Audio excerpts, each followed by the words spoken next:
Not just this year, not just this month, not just this week, but over the next few days, I will have seen two movies where the main character is put through a lot of pain. That's a teaser for my next one. As you get older, you learn a lot about euphemisms and, you know, doing a Mickey Mouse job on things and what that means. And though this is not a Disney picture, this is definitely a Mickey Mouse movie.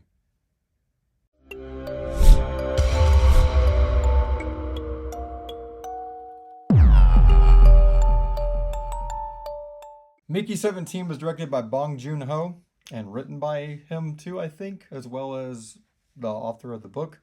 Never read the book. Get that out of the way right now. Go ahead and let me know in the comments. Is this book better? What does that mean, you didn't like the movie? Stick around and find out. Uh, Stars Robert Pattinson, Naomi Ackie, Stephen Yeun.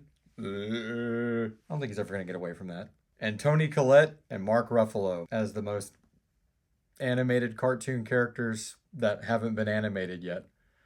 This movie, it was a mixed bag for me. It's long. It's long and still feels like a bunch of it's missing. Like it would have been a really cool HBO or Apple TV or some sort of rated R super series. I know a lot of books seem to translate into something like that. I don't know if this was a short story or a novella or if this is a big thick ass book, but I really feel like it is very well named, Mickey 17. However, I do wonder if it does well enough, which going by the amount of people in the theater of the opening day in my city, which is one of the largest cities in the US, it's not looking good. Maybe I went too early. I don't know. I went right when I got off work. And there was more people to see my dead friend Zoe in the last few screenings. I've seen that twice now than there was in this movie. And maybe that might have impacted a little bit of my negative perception of it. I do love the exhibition industry. And when there's nobody experiencing the exhibitions, it makes me a little negative. That and there was no one in the theater but me all the way up until the lights dimmed and the last little bit of that theater, apply for our super cool discount crap played and silence your phone shit played. And then this dude walks in, starts coming down my row, and I thought, oh, maybe he works for the theater or something, because he was kind of looking around, not looking for the numbers on the seats, but just kind of like, is there really only one guy in here? And then he proceeds to sit right next to me in this whole empty theater. I mean, and this is like one of the big like rooms in the theater. So I was very thrown off. But it was fun that, you know, I laughed at some of the parts that he laughed at. He laughed at some of the parts I laughed at. We never really exchanged any other communication than that. There were some times he laughed that I didn't. But you could tell we were both thoroughly enjoying parts of it and a little bored by other parts. Yeah, Mickey 17 is not gonna, I think, have a sequel. But if it did, I really would like to know what they're gonna name it. Because you can't really name it Mickey 18 because that's a big part of this movie too. And I guess you could if you just made a whole movie about Mickey 18. Can't go too far into that because I don't want to spoil the best part of this movie, which is Robert Pattinson, for sure. Like, that guy never ceases to amaze me how much he's distanced himself from Edward and done so much shit since. Not just Batman, but God, dude, the guy, he's definitely, I think I remember seeing something about a Kristen Stewart interview or a article or something saying the beauty of those Twilight movies is kind of get to do whatever you want after that point. I think some of the Harry Potter actors have said the same thing. And dude, this guy is killing it, man. Like, the Mickeys have different personalities just a little bit. Not like completely different people, but just like some are wimpy and some are like brave and some are psychos and stuff like that. But they just kind of push in those little directions. And you get to see the interactions a lot between Mickey 17 and Mickey 18 in this movie. And pretty interesting shit. Probably the most interesting shit. That being said, Robert's doing the best he can, I think, with what he's got in this movie, which is, I don't like Mickey 17, and I don't like Mickey 18. I don't like Mickey that much. I think I would, except for it feels a little off at like, okay, I feel bad for this downtrodden dude who's been like put through the ringer by his best friend who's a piece of shit. And that's Steven Yeun's character. He does pretty good in this movie too. Basically, the whole reason he's got to sign up to be killed, or he signs up to be killed over and over and over, is because of a pretty awfully funny business venture that you learn about pretty early in the movie in a flashback. Made me think a little Yoda eating those cookies. You'll know what I'm talking about if you see the movie.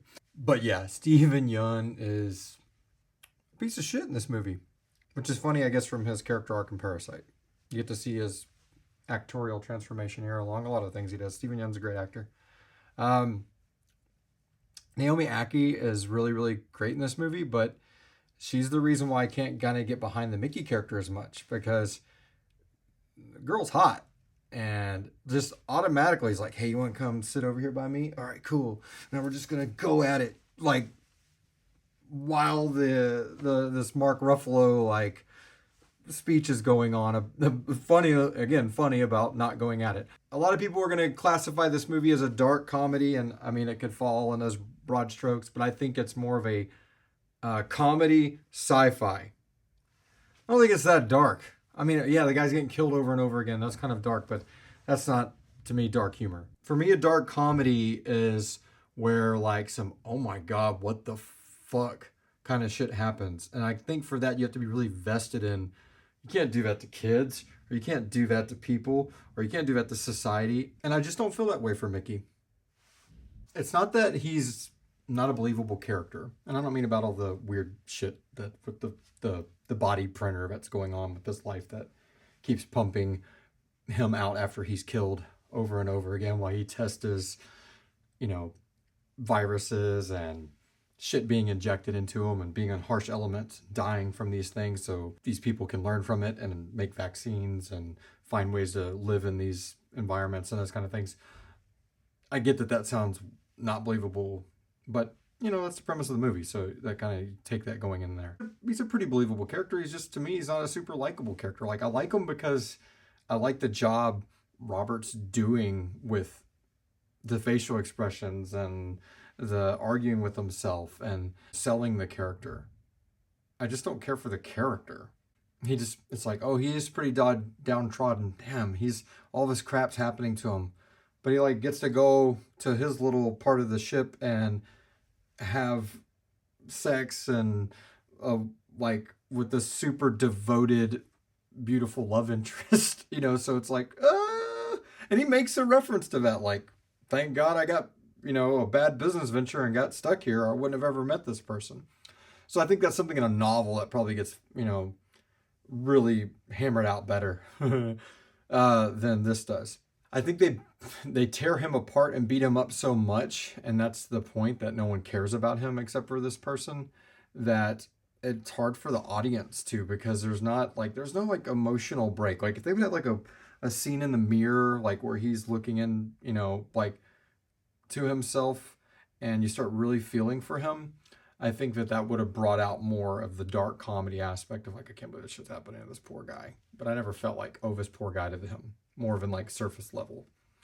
So let's talk Toni Collette and Mark Ruffalo's power couple here. It's definitely like if Donald Trump style personality didn't win elections and stuff, and it's like, instead I'm going to get on this weird ship and sign up with all of these scientists and we're going to go find our own planet, in the distant future, like that kind of thing.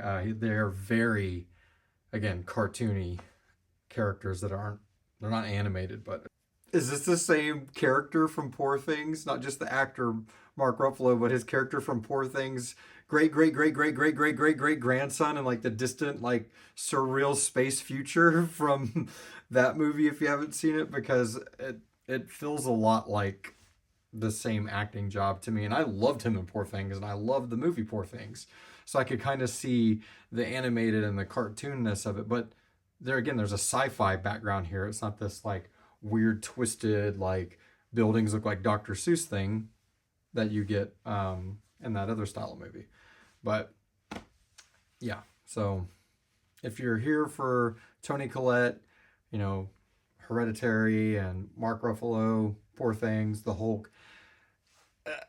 They're not just collecting a paycheck. I really think that they have been directed to like really just be eccentric villains, almost like in like a Spy Kids movie kind of way, or like a little like a Disney movie. But it's very. At the end of the day, the thing that saves it from becoming like not worth going to see for me is it is a good popcorn movie, and I know that as a trope, and if you've seen some other reviews, you've heard this before. But if this is your first time watching a review for me, I love a good popcorn movie, and there are a lot of just sitting back, chuckling, throwing some popcorn down your gullet moments in this movie. There are some parts in this movie that look really fucking amazing, and the vistas look pretty cool, and the CGI on like these little creatures on the planet is really fucking good. I don't know how much of it's practical in some scenes, and you can tell some of it is CG, but that's they're cool. They're cool little alien creatures. They got the like the Porg cuteness meets like parasitic armadillo kind of things going on, and it's kind of a funny element to the movie, but not much more than that. I mean, the space scenes aren't that immaculate or anything like that, but it's a good time, you know, surface level good time. It's not a deep movie. I don't know if it was ever going to try to be, or if it's just that kind of comedy. Again, never read the book. But if you want a funny space comedy, go see Mickey 17. All right, rating time. I'm going to give this movie a C. C. You know, a little peek behind the curtain. I guess my point system would be, I think there's 14 points. And, you know, a movie that gets a C minus is like, I think number 7 or whatever. So it's not in the very bottom of my point system. You know, a C minus is what I've given a couple movies already. I think this is a little bit better than the movies I've given them a C minus to. It's just long. Just be ready for a long movie. I mean, it's not like Endgame long, but this movie's way too long, and it fills it. I don't really got much else to say about Mickey 17. Now I'm worried about Novocaine. I'm like, is this going to be like the bad Deep Impact Armageddon thing? Like where these two movies got guy that feels a lot of pain for weird reasons premises? Maybe. Gonna find out soon. That'll be the next one. All right. My long-winded ass is getting out of here. Later.